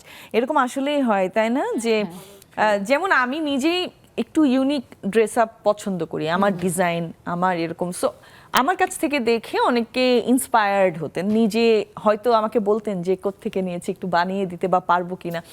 এখান থেকে কিন্তু বিজনেস আইডিয়া আসে, তাই না? হ্যাঁ, হ্যাঁ। যে হ্যাঁ এইগুলো পছন্দ করছে, so ওটা কিন্তু এক ধরনের ইন্সপিরেশন, হ্যাঁ, inspiration। তাই না? আবার এই আমি যে করছি এটাও ওদের জন্য এক ধরনের ইন্সপিরেশন। সো এই ব্যাপারগুলো কিন্তু ভাইস ভার্সা অনেক সময়, তাই না? আমি একটু মমি আপার কাছে যাই। মমি আপা, ড্রেস নিয়ে কথা বলছি তো, মমি আপার তো উদ্যোগ আছে একটা। সো হ্যাঁ মমি আপা, আপনার একদম সবচেয়ে বড় অনুপ্রেরণা কে? একটু শুনতে চাই, কে দিয়েছে আপনাকে অনুপ্রেরণা? ওই জায়গা নিয়ে কথা বলেন। ধন্যবাদ আপু, শুভ বিকেল। এখনো সন্ধ্যা হয়নি আপু। সন্ধ্যা হয়নি না? যাই হোক, আচ্ছা, না, আজকে একটু তাড়াতাড়ি বসলাম কারণ আজকের টপিকটা অনেক সুন্দর। অনেক কখন থেকে দেখছি, শুনছি, অনেক ভালো লাগছে আপুদের কথা। সবাইকে অনেক অনেক আবার অভিনন্দন। আর আজকে হচ্ছে অনুপ্রেরণার কথা আপনি জিজ্ঞেস করলেন। আমি ছোটবেলা থেকেই ভীষণ মানে কাজ করতে পছন্দ করি, আর ফ্যাশনেবল ড্রেসের প্রতি আমার ছোটবেলা থেকেই খুব আগ্রহ ছিল। আচ্ছা। এই ধারণা থেকেই আমার বিজনেসটা শুরু। এবং সব সময় যে আপু তুমি বললে না যে ইউনিক ড্রেস, আমারও ভীষণ ইউনিক জিনিস খুব পছন্দ হয়। আমি সব সময় নিজে ডিজাইন করে সবকিছু করি, বানাই। এতে এইভাবেই বিজনেসটা শুরু। আর অনুপ্রেরণা বলতে আমার মনে হয় প্রত্যেকটা মানুষেরই নিজের একটা মানসিক শক্তি থাকতে হয়। ইচ্ছা শক্তি না থাকলে আমার মনে হয় না কোনো কাজ হয়। একদম। সেটাও ছিল। আর তার পরবর্তীতে আছে আমাদের নেক্সাস টেলিভিশনকে অনেক ধন্যবাদ। আমাদের এই যে কথা বলার প্ল্যাটফর্ম দিচ্ছি, প্রত্যেক দিনই একদম, আমরা একদম। অনুপ্রাণিত হচ্ছি আপু। থ্যাংক ইউ আপনাদের কাছ আপা। থেকে হ্যাঁ, অনেক কথা শুনছি এবং অনুপ্রাণিত হচ্ছি। বাহ, এভাবেই নিজেকে চমৎকার। আরো ফোকাস করার সুযোগ পাচ্ছি। অনেক অনেক ধন্যবাদ জাকি ধন্যবাদ। আপুকে এবং সমস্ত টিমকে আপু। ধন্যবাদ, ধন্যবাদ। আচ্ছা প্রভা আপু, আপনার কাছে আসি। এই যে আপুর কাছ থেকে জানতে চেয়েছিলাম যে বাবা মা, হ্যাঁ, বাচ্চার জন্য তো একটা উদাহরণ হয়, তাই না? সো আপনার কাছ থেকে এটা জানতে চাই, ফিউচার প্ল্যানটা হ্যাঁ কেমন? আমাদের কিন্তু আগে ভাগে প্ল্যান করে রাখা ভালো যে আমার বাচ্চাকে আমি এইভাবে শেখাবো, আমার বাচ্চাকে আমি ওভাবে শেখাবো। দুজনের কাছেই একই প্রশ্ন থাকবে আমার। আপু আপনার কাছ থেকে জানতে চাই প্রথমে। আপু আমার মনে হয় শৈশবটা হচ্ছে গিয়ে একটা মানুষের বেস, ফাউন্ডেশন, যেটা থেকে সে কীরকম, তার মানসিকতা কীরকম হবে, তার পার্সোনালিটি কীরকম হবে, এটা শৈশব থেকেই কিন্তু তার আশেপাশের পরিবেশ দেখে সে ওইটা গ্রাস্প করে। একদম। তো এটা খুবই জরুরি শৈশবটা ভালোভাবে কাটানো এবং তাকে ভালো শিক্ষা দেওয়া। এখনকার যুগে যেমন অনেক ছোট বয়স থেকে বাচ্চারা স্মার্টফোন, টিভি এটা নিয়ে সবসময় বসে থাকে। বাইরে বের হওয়া, মানুষের সাথে মেশা, পাড়া প্রতিবেশীর সাথে মেশা অনেক টাফ হয়ে যাচ্ছে কিন্তু জি, তাদের জি। জন্য, তাই না? তাদের জন্য আসলে খেলার মাঠ নেই কোথাও। ওরা যে যে খেলবে, আমরা যেরকম ছোটবেলায় খেলার মাঠে খেলতাম, বিকালে আমাদের পাড়া প্রতিবেশীর সাথে খেলতাম, কিন্তু এখন তো সেটা হচ্ছে না। এখন তো বাচ্চারা বাসায় থাকছে। তা আমার চেষ্টা হবে অবশ্যই আমার সন্তানকে যেন ওরা মানুষের সাথে মিশতে পারে, প্রকৃতির মাঝে থাকতে পারে, প্রকৃতিকে ভালোবাসতে পারে, পশু পাখিকে ভালোবাসতে পারে, এবং অবশ্যই মানুষকে তো ভালোবাসতে হবেই। একদম, একদম। থ্যাংক ইউ সো মাচ এত সুন্দর করে বলার জন্য। আপুর কাছ থেকেও শুনবো, তবে আমরা একটা ব্রেক নিয়ে আসবো, আর ব্রেক থেকে এসে আরেকটা গান শুনবো, তারপরে আপনার মনের কথা শুনবো। নিয়ে নিচ্ছি ছোট্ট একটি বিরতি, কোথাও যাবেন না, আমাদের সাথেই থাকুন।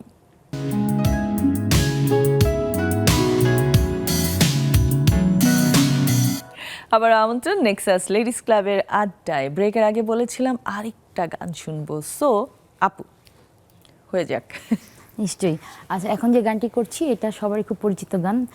আমি চাইবো যে সবাই আমার সাথে একটু করে গলা আচ্ছা মিলাবে। আচ্ছা, বেসুরা গলায় যতটুকু ভালো লাগবে, হ্যাঁ। তো এই বেসুরা গলাটি শুনতে চাই, সবাই আমার সাথে একটু একটু। সবাই আসলে গান গাইতে পারে, সবাই, কিন্তু কেউ গাচ্ছে কেউ গাচ্ছে না। এই হ্যাঁ, এক্স্যাক্টলি। জি, বাউল শাহ আব্দুল করিমের একটি গান করছি একটুখানি। বসন্ত বাতাসে হেসই গো, বসন্ত বাতাসে বন্ধুর বাড়ির ফুলের গন্ধ, বন্ধুর বাড়ির ফুলের গন্ধ আমার বাড়ি আসে সই গো, বসন্ত বাতাসে সই গো, বসন্ত বাতাসে, বসন্ত বাতাসে সই গো, বসন্ত বাতাসে। বন্ধুর বাড়ির ফুল বাগানে নানা বনের ফুল, আরে বন্ধুর বাড়ির ফুল বাগানে নানা বনের ফুল, ফুলের গন্ধে মন আনন্দে, ফুলের গন্ধে মন আনন্দে ভ্রমরায় আকুল সই গো, বসন্ত বাতাসে সই গো, বসন্ত বাতাসে।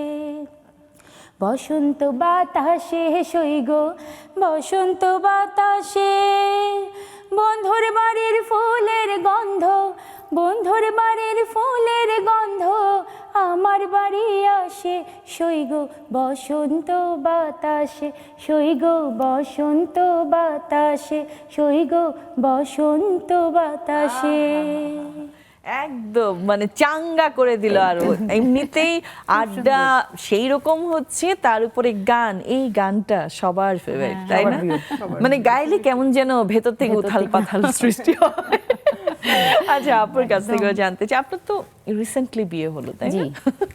সো তারপরেও একটা তো ভাবনা থাকে, তাই না, যে আমরা দেখছি তো, এই যে আপু বললেন যে মোবাইল থেকে চোখ সরায় না, বাচ্চারা একদম অসুস্থ হয়ে যাচ্ছে, অনেকের আবার স্পিচ ডিলে হয় এই সবের কারণে, না মেশার কারণে কিন্তু। হ্যাঁ, সো আপনার প্ল্যানটা একটু জানতে চাই যে কিভাবে আসলে নিজেই বাচ্চাদের জন্য একটা উদাহরণ হয়ে থাকতে চান। আচ্ছা, যেটা হচ্ছে কি, আপুর কথা রেশ ধরে বলি, আমাদের ছোটবেলাতে কিভাবে হয়েছে, আমরা দেখা যেত লোডশেডিং হলে আমরা বাইরে গিয়ে খুঁজছি যে ওরা বাকি বান্ধবীরা কখন আসবে, অন্যরকম একটা বিকেলবেলা আমরা সবাই একসাথে হচ্ছে একদম। খেলছি।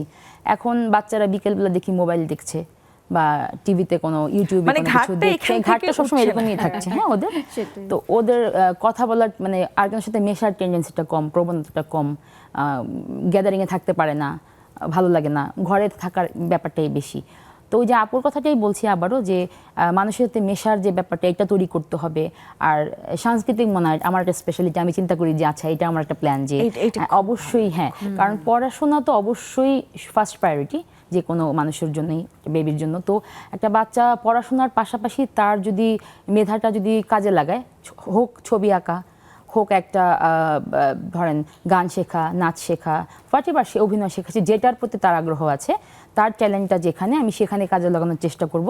তো আমার অবশ্যই ইচ্ছা যে পড়াশোনার পাশাপাশি ফার্স্ট মানে সেকেন্ড প্রায়োরিটি থাকবে যে আমার সন্তান যেন একটু সংস্কৃতি মনে হয়, এই সাথে তার মেধাও বিকাশ হবে, তার মন মানসিকতারও পরিবর্তন হবে, সে আনন্দিত থাকবে, সবসময় সুস্থ থাকবে। বাহ, চমৎকার। আসলে এইভাবেই ভাবা উচিত, তাই না? অবশ্যই। মানে অনেক সময় দেখা যায় বাচ্চা কান্না করছে, ওই সময়টাতে একদম মোবাইল টোবাইল দিয়ে দিয়ে, হ্যাঁ, একাকার শান্ত করার করে ফেলে। চেষ্টা কিন্তু করা। আসলে আপু যে বললেন যে একটু সংস্কৃতির সাথে অ্যাটাচমেন্ট, হ্যাঁ, এই জিনিসটা কিন্তু খুবই ভালো। আজকাল আমি অনেক অনেক প্যারেন্টসকে দেখি যে একটু অভিনয় শিখতে দেয়, হ্যাঁ, একটু দিচ্ছে। গান, একটু নাচ, মানে মোটামুটি সব কিছুতেই আছে। কারণ আছে, হ্যাঁ। খেলাধুলার জন্য তো ওই বড় মাঠটা পাচ্ছে না যেভাবে আমরা পেতাম, তাই না?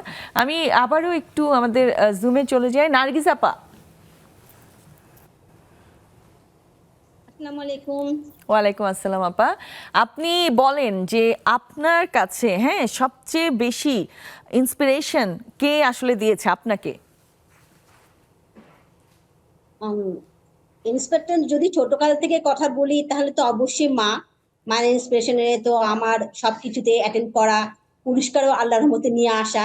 যদিও আমি কখনো প্রাতিষ্ঠানিক কোনো জায়গা থেকে শিখিনি, আমার নিজের ট্যালেন্ট থেকে এগুলো থেকে আমি এগুলো করেছি, সেটা কবিতা আবৃত্তি হোক, তাৎক্ষণিক অভিনয় হোক, বা কোনো ব্যাডমিন্টন, ক্রিকেট, এগুলা পর্যন্ত আমি খেলেছি, কিন্তু এগুলো তো পুরস্কারই নাই।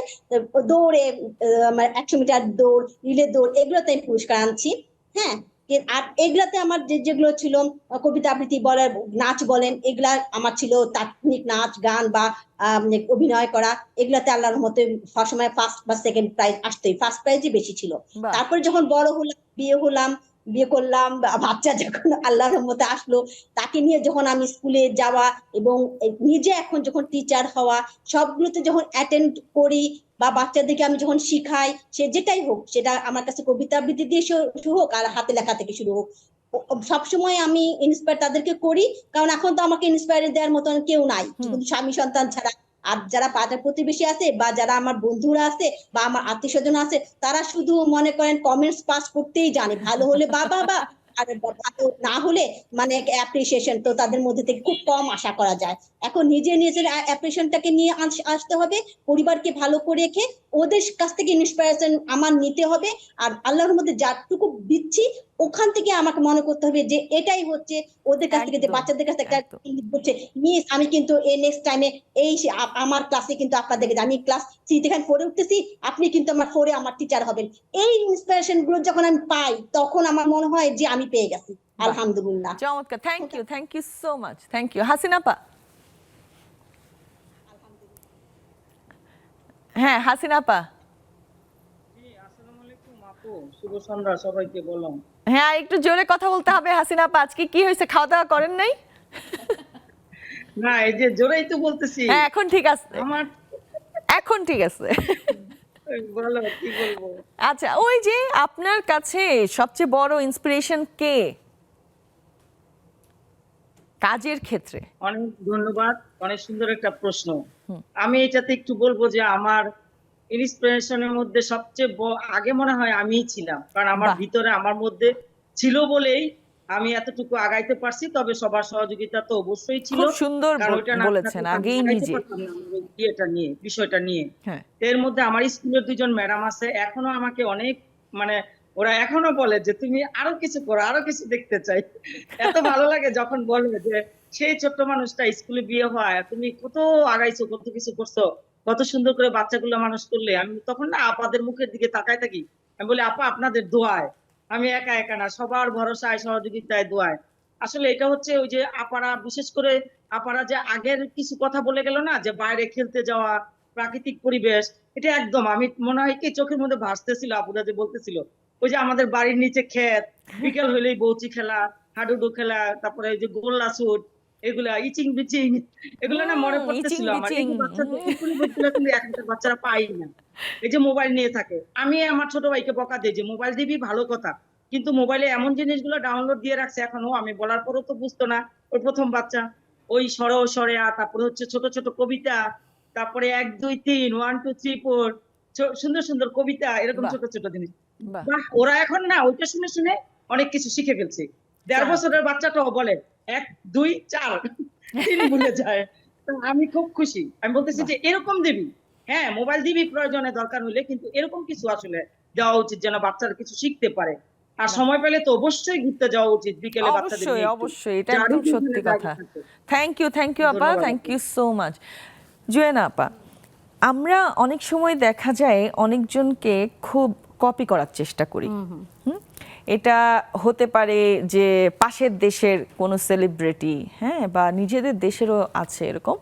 বাট আপনার কাছে কি মনে হয়, অনুকরণ না অনুসরণ, কোনটা বেটার? অবশ্যই অনুকরণ না, অনুসরণই আমাদের করতে হবে। আমি যদি মানে আমি সাধারণ একটা জায়গা থেকে আমি মনে করি শাহরুখ খানকে আমি অনুকরণ করব, আমি শাহরুখ খান না, কিন্তু অনুকরণ করে শাহরুখ খানের মতো হওয়ার চেষ্টা করলাম, তাহলে কি আসলে আমি হতে পারবো? পারবো না।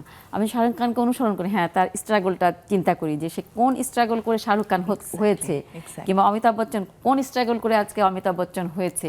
সেই স্ট্রাগলটা করে যদি অনুসরণ করতে পারি, আমি শাহরুখ খানের ওই পর্যায়ে যদি নাও পৌঁছাতে পারি, কাছাকাছি একটা কিছু হতে পারবো, কিংবা আমার যতটুকু সামর্থ্য সেই সামর্থ্য সর্বোচ্চ আমি দিতে পারবো যদি আমি অনুসরণ এক্স্যাক্টলি, করি। এটা একদম সত্যি কথা। সো আপনি যেহেতু অভিনয় শিল্পী, আপনি মঞ্চে এত সুন্দর অভিনয় করেন, আপনার এই যে হেলেন কেলারের, হ্যাঁ, হেলেন কেলারের কিছু ডায়লগ যদি আপনি এখন আমাদেরকে একটু শোনাতে পারেন, বসে বসে, আচ্ছা। মানে অভিনয় করে ভয়েস অফ অভিনয়টা নিয়ে আসেন। ভয়েসে আসলে আমি বলার চেষ্টা করব।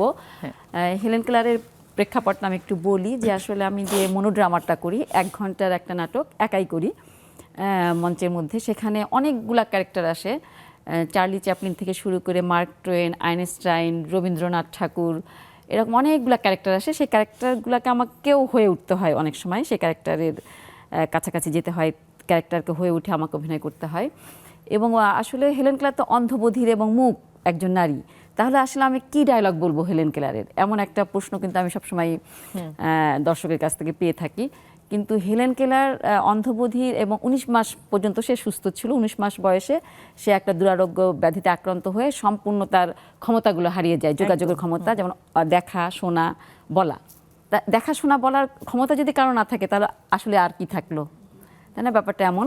কিন্তু সেই জায়গা থেকে সে তার একজন শিক্ষক অ্যান সুলিভানের সহায়তায় সে এই জার্নিটাকে কমপ্লিট করেছে। সে প্রথম অন্ধ ছাত্রী হিসাবে আমেরিকার হার্ভার্ড ইউনিভার্সিটির প্রথম গ্র্যাজুয়েট, এবং পরে পিএইচডিও করেছে সে। এবং অনেকগুলো ভাষা জানতো হেলেন কেলার, এবং 14টা বই সে লিখেছেন।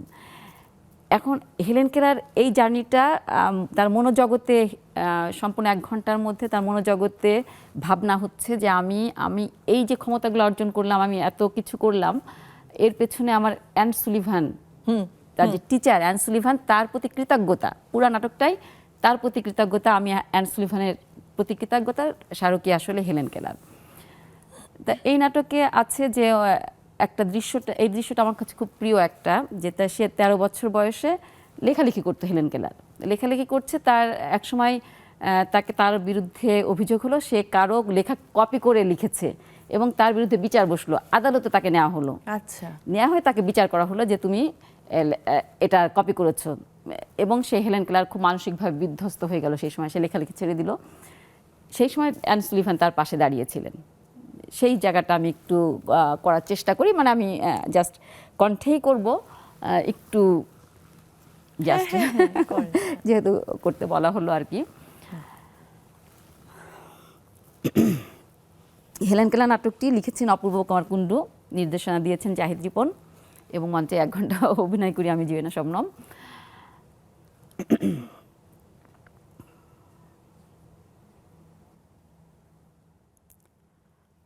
অতীত অতীতকে অস্বীকার করব না, ভবিষ্যৎকে অস্বীকার করব না, টিচার অ্যান সুলিভান, কিন্তু অতীতকে অস্বীকার করি কিভাবে? মনে পড়ে মাত্র 13 বছর বয়সে আমার লেখা বই দ্য ফ্রস্ট কিং লেখার কারণে ট্রাইব্যুনালের সামনে আমার হাজির হওয়ার করুণ দশা। বিচারক 8 জন, 4 জন চোখে দেখে, 4 জন অন্ধ। আমার বিরুদ্ধে অভিযোগ, আমার লেখা বই দ্য ফ্রস্ট কিং লেখিকা মার্গারেট টি ক্যানবি লিখিত দ্য ফ্রস্ট ফেয়ারিজের হুবহু নকল। চিন্তার বিন্যাস যে হুবহু দুটি মানুষের এক হতে পারে সে কথা সেদিনও যেমন জানতাম না, আজও জানি না। আমার লেখা কিভাবে তার মতো হলো?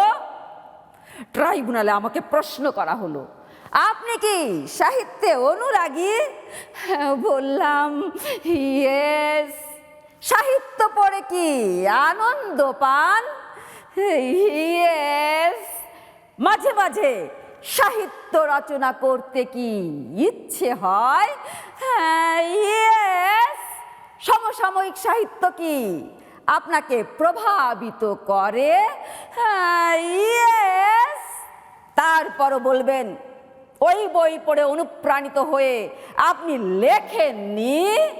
ইয়েস।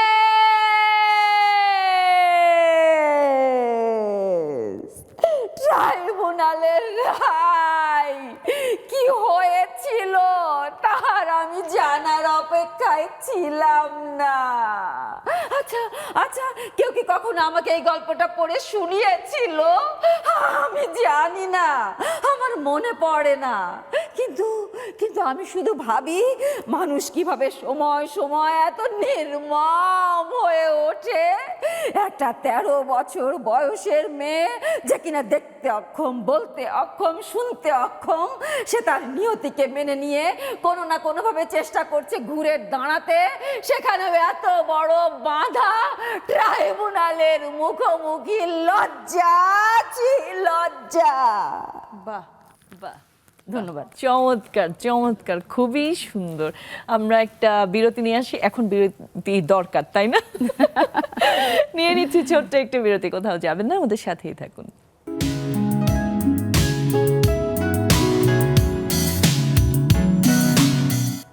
আবার ফিরে এলাম ছোট্ট একটা বিরতির পরে। আমাদের খুব ভালো লেগেছে, মানে একদম আমার মনে হচ্ছিল আমরা থিয়েটারে আছি। খুব সুন্দর আপা, thank you so much, thank you so much. আমরা একটু জুমে চলে যাই, জুমের বন্ধুরাও নিশ্চয়ই এই নিয়ে কিছু বলতে চাচ্ছেন। সো প্রথমে মরিয়ম আপার কাছে চলে যাই। মরিয়ম আপা। শুভ সন্ধ্যা নাদিয়া আপা। শুভ সন্ধ্যা। খুব সুন্দর, আসলে আমরা এতক্ষণ থিয়েটারেই ছিলাম মনে হচ্ছে। খুবই ভালো লাগলো আপু আপনার হেলেন ইয়ার অভিনয় দেখে, খুবই ভালো লাগলো। আসলে অনেক কিছু মনে পড়ে গেল, ওনার বইয়ের কথা ভুলে গেছিলাম, আজকে আপনি অনেক কিছু মনে পড়ে দিলেন। তো উদাহরণ হিসাবে ওনার কথা শুনলাম, তো ওনাদের সবাইকে ধন্যবাদ। সবার কথাই শুনেছি, গান শুনেছি, ভালো লাগলো। নাদিয়া, আমি একটু উদাহরণ হিসাবে আমার বাবার কথা বলতে চাই। যে আমার বাবার একটা উদাহরণ, আমার বাবা কিভাবে বুঝেছিলেন যে মেয়েদেরকে নিজের পায়ে দাঁড়াতে হয়, বুঝছো? আমি যখন ইউনিভার্সিটিতে পড়ি, হলে আব্বা পেপার কাটিং পাঠাই দিতেন। যে আব্বা কেন এত পেপার কাটিং পাঠান? বলে যে চাকরি করবে না, চাকরি পেপার কাটিং পাঠায়। আমি না বাবা, আমি চাকরি করবো না, আমি কবিতা লিখবো, ছবি আঁকবো, বিয়ে করবো, সংসার করবো, এই মজা করবো, আর কিছু করবো না, চাকরি করবো না। বলে আব্বা একদিন চিঠিতে লিখছে মেয়েরা নিজের পায়ে দাঁড়াতে হয়। তা আমরা 5টা বোনের উদাহরণ এখন আমাদের আত্মীয় স্বজন সবাই দেয়। আব্বা 5 বোনকে মাস্টার ডিগ্রি পাস করে চাকরি করে সবার বিয়ে হয়েছে, জানো? একটা উদাহরণ আসলে এটা। আমরা আল্লাহর কাছে শুকরিয়া, আমরা সবাই প্রতিষ্ঠিত হতে পেরেছি। আত্মীয় স্বজন অনেক যারা জানে আমাদের কথা বলে এখনো। চমৎকার চমৎকার, খুব ভালো লাগলো। এই যে ওনারাই হচ্ছেন সেই ফ্যামিলি, যেই ফ্যামিলিকে দেখে অন্য ফ্যামিলি বলে এই ওদের মতো হও। বুঝছেন আপা? বলছিলাম যে পাশের ফ্যামিলির কারো উদাহরণ দিয়ে বলে আর কি। সো আপনাকে আমরা পেয়ে গেছি এখানে। থ্যাংক ইউ এত সুন্দর করে বলার জন্য। আচ্ছা নেলি আপা।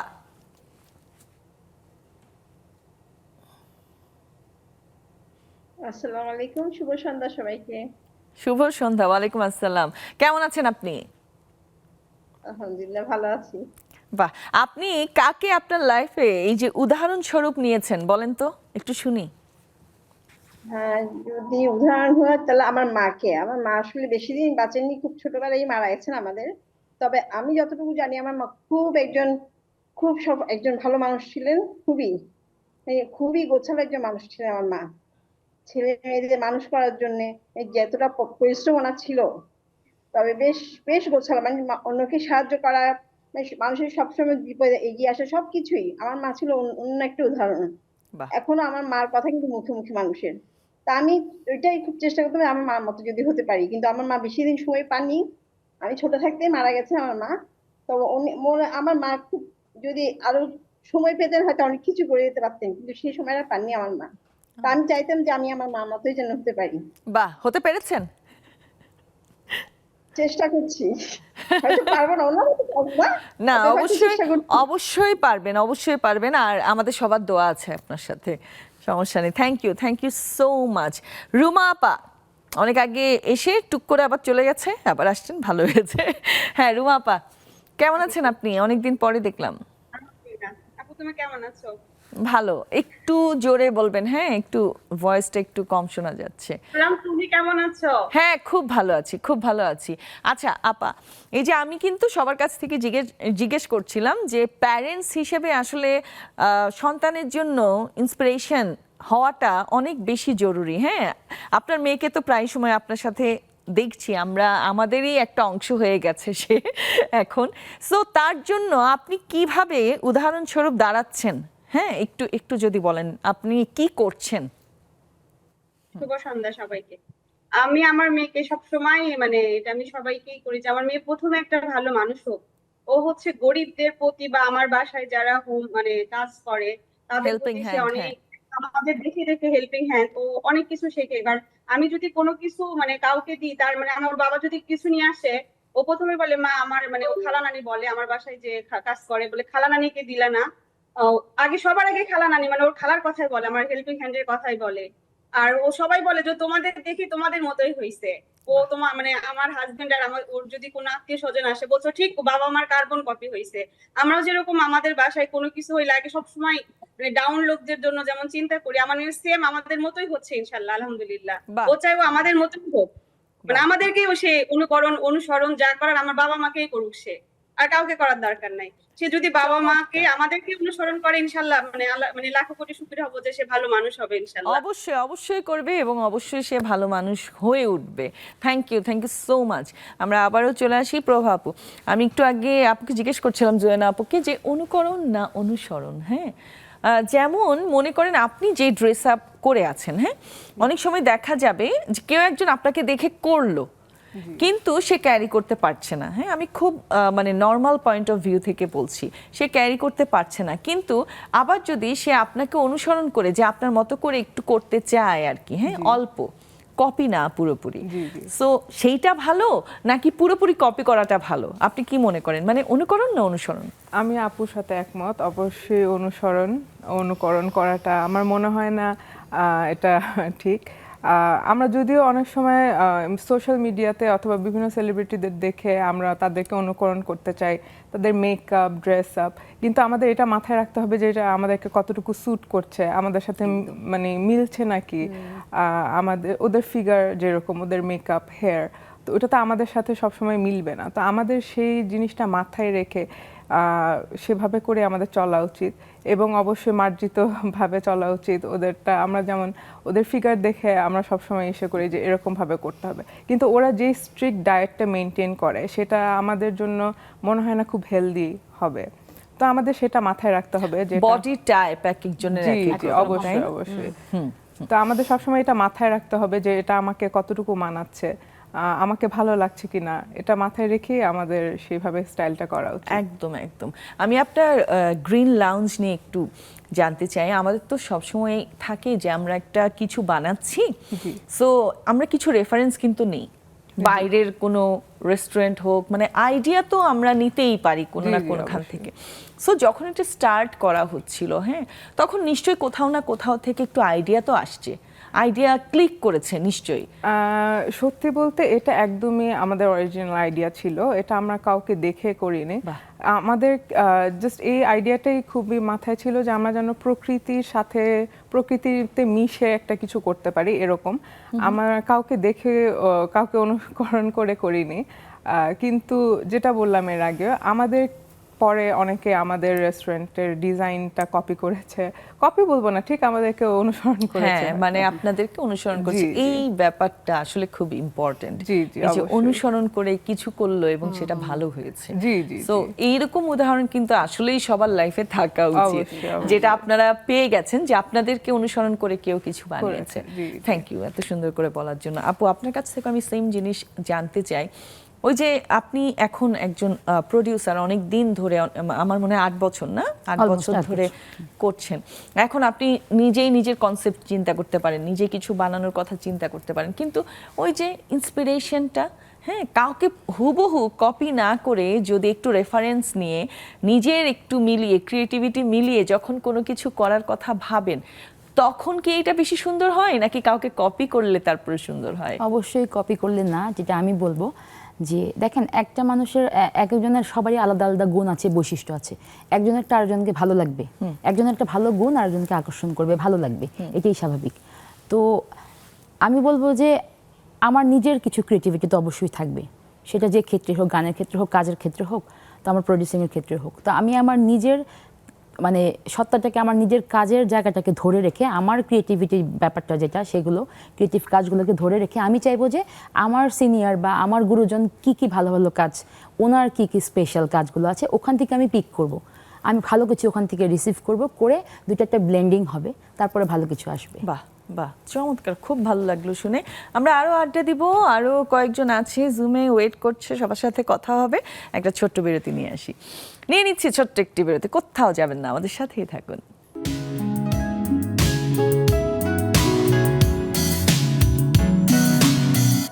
আবারও ফিরে এলাম আমাদের আড্ডায়। এখন যদিও একদম শেষ পার্টে আছি, আমি চট করে চলে যাই আবারও জুমে। ওবায়দা আপা। জি আপা, আসসালামু আলাইকুম। ওয়ালাইকুম আসসালাম, ভালো আছেন নিশ্চয়ই, দেখে মনে হচ্ছে ভালো আছেন। বলেন, আপনাকে সবচেয়ে বেশি অনুপ্রেরণা যোগায় কে, একটু শুনি। আমি বলবো যে আমি আমাকে অনুপ্রেরণা যোগাই সব সময়, কিন্তু আমি সাপোর্ট পাই, এটা ঠিক সাপোর্ট পাই। আর অনুপ্রেরণার কথা বলতে গেলে আমার সবচেয়ে বড় ভাই আর যে ভাই মারা গেছে ছোটটা, এই দুই ভাই আমার অনুপ্রেরণা। তবে এখন বর্তমানে নেক্সাস লেডিস ক্লাব বা টেলিভিশন থেকে আমি অনেক অনুপ্রেরণা পাচ্ছি। বাহ বাহ, এই যে বন্ধুদের কাছ থেকে পাচ্ছেন, তাই না? চমৎকার। আর আমি আমার ইন্সপিরেশন আপা আমি নিজেই, কারণ আমি এইভাবে আমার যত কিছু আমি নিজের ভালোটা নিজে চিন্তা করে নিজে আগে সাপোর্ট পাই, এটাই আর কি আসলে। বাহ বাহ, চমৎকার, থ্যাংক ইউ সো মাচ। তোর আপা, আপা বলেন। অনেক দিন গান শোনান না কিন্তু। ওই যে মনিম আপা মাথা নাড়ছে, তার মানে অনেকদিন গান আপনি শোনাচ্ছেন না। আপনি গান শোনান একটু করে, তারপর আপনার কথাও শুনবো। আচ্ছা ঠিক আছে। আচ্ছা, আমি টয়লেট একটা পুরোনো গান গাই। হ্যাঁ, টয়লেট। কি সোনার আলো জীবন ভরে দিলে, ওগো বন্ধু কাছে থেকো, কাছে থেকো। তোর আপা নিশ্চয়ই ইলেকট্রিসিটি চলে গেছে। উনার অ্যাকচুয়ালি গানের গলা খুবই সুন্দর, মানে আমার খুবই ভালো লাগে। হ্যাঁ, ওনার মিষ্টি ব্যাড লাগে। যাই হোক, তোর আপা আবার আসলে যদি সময় থাকে শুনে নিব, কোনো সমস্যা নেই।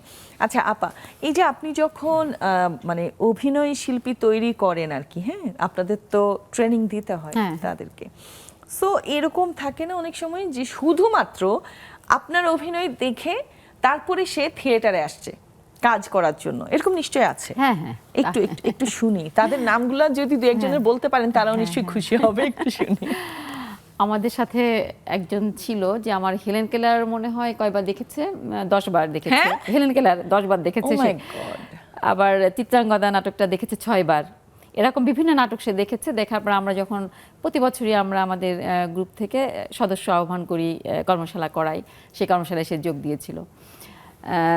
মেয়ে নিয়ে, ছোট একটা মেয়ে নিয়ে সে কর্মশালায় যোগ দিল এবং তাকে আমরা একবার আমাদের হেলেন ক্লারের শো শেষে তাকে আমরা একটা ফুলের তোড়া দিয়ে দিয়েছে, সম্মান জানিয়েছিলাম। সে 10 বার হেলেন ক্লার দেখেছে। এটা অনেক বড় একটা বিষয়। হ্যাঁ, তা সে আমাদের গ্রুপেও এখন আছে, যোগ দিয়েছে আর কি, অনিয়মিত সদস্য। সে অভিনয় করে না, কিন্তু ওই যে অভিনয় দেখে সে এসেছে, সদস্য হিসাবে সে আছে, বন্ধু সদস্য। হ্যাঁ, সে আছে। এটা অনেক বড় একটা বিষয় যে আমি একটা হেলেন ক্লার করি, সেটা দেখে একজন দর্শক মানে নাট্যকর্মী হয়ে যাওয়ার চেষ্টা করছে। এটা আমার কাছে বলবো যে আমি অনেক বড় একটা বিষয়। বাহ, চমৎকার চমৎকার। তরু আপা আবার আসছে। তরু আপা, কি হলো আপনার? আনমিউট করতে হবে। হ্যাঁ বলেন। হ্যাঁ, ও আচ্ছা আচ্ছা। হ্যাঁ, এখন ঠিক আছে, ঠিক আছে, ঠিক আছে। হ্যাঁ আপা বলেন বলেন। হ্যাঁ, কি সুন্দর করে গান শুনছিলাম, সবাই এত মানে আপনার কণ্ঠের সুনাম করছিল, হঠাৎ করে আপনি গায়েব হয়ে গেলেন। আমি বুঝলাম না আপা কেন চলে গেল। আচ্ছা, মনে হয় আপনার ওদিকে নেটওয়ার্কের ঝামেলা ছিল। আমাকে একটু বলেন, এই যে আপনি এত সুন্দর সুন্দর করে মানে গান গাইতে পারেন, হ্যাঁ, এটার পেছনে কি এমন কেউ আছে যে আপনাকে অনুপ্রাণিত করেছে? আপু, সবকিছুতে কিন্তু অনুপ্রেরণা ছাড়া হয় না, এটা আমরা অস্বীকার করতে পারবো না। প্রত্যেকটা কাজের ক্ষেত্রে কিন্তু অনুপ্রেরণা দরকার। আর এখন আমি যদি বলি যে এখন এই স্টেজে এসে আমার সব অনুপ্রেরণা কিন্তু আমার ছেলে মেয়ে, ওরা আমাকে এত ইন্সপায়ার করে সবকিছুতে। আমার হাজবেন্ডও খুব সাপোর্ট করে। ভালো লাগে আপা, আমার জীবনটা আগের চেয়ে অনেক সহজ সরল। তার জন্য এই যে সব সময় সবকিছুর সাথে আমি জড়াতে পেরেছি। আমি লেখালেখি করি, আমার মানে সবকিছুতে আমার ভালো লাগে। আমার অনুপ্রেরণা ছাড়া আসলে কেউ কোনো কিছু করতে পারে না। আমি মনে করি যে পরিবারের অনুপ্রেরণাটাও অনেক দরকার। একদম সত্যি কথা। থ্যাংক ইউ আপা, থ্যাংক ইউ সো মাচ। আচ্ছা আপু, বন্ধুদের একটা বড় অংশ কিন্তু আমাদের লাইফে থাকে, তাই না? দেখা যায় কিছু কিছু বন্ধু আছে স্কুল থেকে শুরু করে এখনো পর্যন্ত সাথে আছে, এবং সেই বন্ধুটাই কিন্তু অনেক সময় খুব ইন্সপায়ার্ড করে। হয়তো মানে বাসা থেকে ওইভাবে ইন্সপিরেশনটা পাচ্ছেন না, কিন্তু বন্ধু ঠিকই আপনাকে ওই জায়গায় পৌঁছে দিচ্ছে তার ইন্সপিরেশনের মাধ্যমে। আপনার লাইফে কি এরকম কোনো বন্ধু আছে যার কথা আপনি বলতে পারেন? অনেক বন্ধু আছে আমার, যারা আমি ছোটবেলা থেকে দেখেছি ওরা অনেক হার্ড ওয়ার্কিং ছিল। তো ছোটবেলা থেকে তারা হয়তো বা কোথাও জব করছে অথবা বিজনেস করছে, এটা দেখে আমিও অনেক অনুপ্রাণিত হতাম যে ওদেরকে দেখে আমারও ইচ্ছা জাগতো যে আমি বিজনেস করব অথবা চাকরি করব। আমার বিজনেসের এখন প্ল্যান আছে, যদিও এখনো স্টার্ট করিনি, কিন্তু প্ল্যান আছে, এবং তাদেরকে দেখেই আমি আসলে ইন্সপায়ার্ড হয়েছি। চমৎকার, মানে নিজের আলাদা উদ্যোগ, তাই না? জি জি, চমৎকার। আমরা ওয়েট করব কখন আপনি শুরু করবেন। অবশ্যই আপনাকে জানানো হবে যদি আমি স্টার্ট করি। অফকোর্স। আপনার কি নিয়ে কাজ করার ইচ্ছে? অনেকে তো অনেক কিছু নিয়ে কাজ করে, অনেকে রান্না বান্না করছে। আমরা যেরকম একটা অর্গানিক ফার্ম, আমি আমার হাজবেন্ডের সাথে প্ল্যান করছিলাম একটা অর্গানিক ফার্মের জন্য, কারণ এখন আমাদের আসলে বাজারে যাই পাচ্ছি সব কিছুর মধ্যে ভেজাল আছে। তো আমি চাই, মানে আমরা অনেকে এই উদ্যোগটা নিচ্ছে এখন অর্গানিক ফার্ম করার, জৈব সার দিয়ে। এতে করে মাটির যে মিনারেলসগুলা সেটা রক্ষা হচ্ছে, কারণ এখন যেই সারগুলো ব্যবহার করা হয় এটা আসলে মাটির সব মিনারেলস ধ্বংস করে ফেলে। তো জৈব সার দিয়ে এটা করলে আপনার সেই মিনারেলসগুলো বাঁচতেছে, এবং আপনার খাবারটা অবশ্যই আরো মানে ফুড কোয়ালিটি একদম ঠিকঠাক থাকছে, এটা ডিস্ট্রয় হচ্ছে না। জি জি জি, অবশ্যই। এটা তো অবশ্যই হেলথের জন্য অনেক ভালো। আমাদের এখন মানে রোগ বালাইয়ের অভাব নেই এখন, সবারই অনেক ছোটবেলা থেকে ডায়াবেটিস হচ্ছে, প্রেশারের সমস্যা হচ্ছে। তো এগুলো আসলে আমাদের খাবারটা অনেক জরুরি। আমরা তো খুবই মানে বাইরের খাবার খাচ্ছি, জাঙ্ক ফুড খাচ্ছি, তো এগুলোর থেকে আমাদের এটা অবশ্যই বেশি হচ্ছে।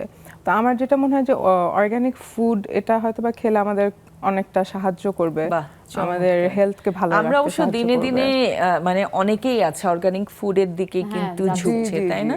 এটা খুব ভালো উদ্যোগ। আমরা একদম শেষের দিকে চলে আসছি, আমরা কিন্তু গান শুনতে শুনতে বাড়ি যাব। সো আমি সবার কাছ থেকে একটু বিদায় নিয়ে নিচ্ছি, তারপর আমরা গান শুনতে থাকবো। সবাইকে অনেক অনেক ধন্যবাদ আমাদের সাথে থেকে এত সুন্দর করে আড্ডা দেওয়ার জন্য। আপনাদের তিনজনকে অনেক অনেক ধন্যবাদ এখানে এসে এত সুন্দর মানে আমাদের আড্ডাটাকে আরো সুন্দর করে তোলার জন্য। Thank you so much. আজকের মতো এখানেই বিদায় নিচ্ছি। ভালো থাকবেন, সুস্থ থাকবেন, নেক্সাস টেলিভিশনের সাথেই থাকবেন। আচ্ছা, এখন যেতে যেতে একটি গান করছি, এটা হচ্ছে কি ধামাইল গান, সিলেট অঞ্চলের। আশা করি সবার ভালো লাগবে। আমি রব না গৃহে, বন্ধু বিনে প্রাণ বাঁচে না। আমি রব না গৃহে, বন্ধু বিনে প্রাণ বাঁচে না। এগো বন্ধু বিনে প্রাণ বাঁচে না, আমার বন্ধু বিনে প্রাণ বাঁচে না। এগো না না না গো, বন্ধু বিনে প্রাণ বাঁচে না, আমার বন্ধু বিনে প্রাণ বাঁচে না। বন্ধু আমার চিকন কালা, নয়নে লাই গাছে ভালা, বিষম কালা ধইলে ছাড়ে না। আরে বন্ধু আমার চিকন কালা, নয়নে লাই গাছে ভালা, বিষম কালা ধইলে ছাড়ে না। এগো বিষম কালা ধইলে ছাড়ে না, এগো বিষম কালা ধইলে ছাড়ে না। এগো না না না গো, বন্ধু বিনে প্রাণ বাঁচে না, আমার বন্ধু বিনে প্রাণ বাঁচে না।